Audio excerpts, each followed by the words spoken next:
एक गांव में दो मित्र नकुल और सोहन रहते थे। नकुल बहुत धार्मिक था और भगवान को बहुत मानता था, जबकि सोहन बहुत मेहनत था। एक बार दोनों ने मिलकर 1 बीघा जमीन खरीदी, जिससे वह बहुत फसल उगाकर अपना घर बनाना चाहते थे।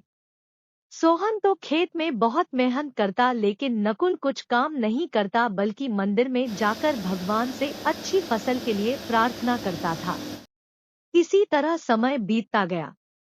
कुछ समय बाद खेत की फसल पककर तैयार हो गई, जिसको दोनों ने बाजार ले जाकर बेच दिया और उनको अच्छा पैसा मिला।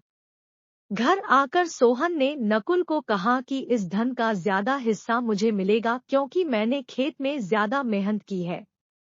यह बात सुनकर नकुल बोला, नहीं, धन का तुमसे ज्यादा हिस्सा मुझे मिलना चाहिए, क्योंकि मैंने भगवान से इसकी प्रार्थना की, तभी हमको अच्छी फसल हुई।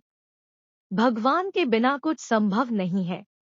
जब वह दोनों इस बात को आपस में नहीं सुलझा सके तो धन के बंटवारे के लिए दोनों गांव के मुखिया के पास पहुंचे। मुखिया ने दोनों की सारी बात सुनकर उन दोनों को एक एक बोरा चावल का दिया, जिसमें कंकड़ मिले हुए थे।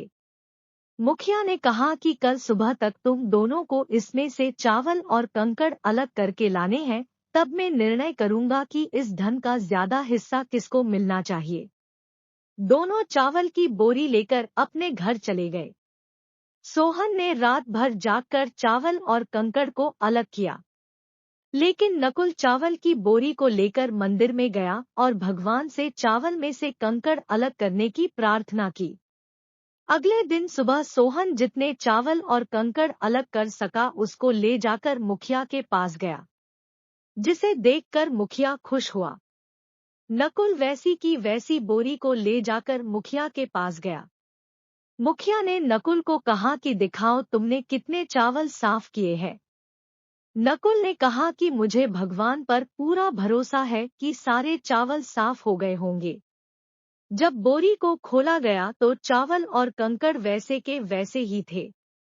जमींदार ने नकुल को कहा कि भगवान भी तभी सहायता करते हैं जब तुम मेहनत करते हो। जमींदार ने धन का ज्यादा हिस्सा सोहन को दिया।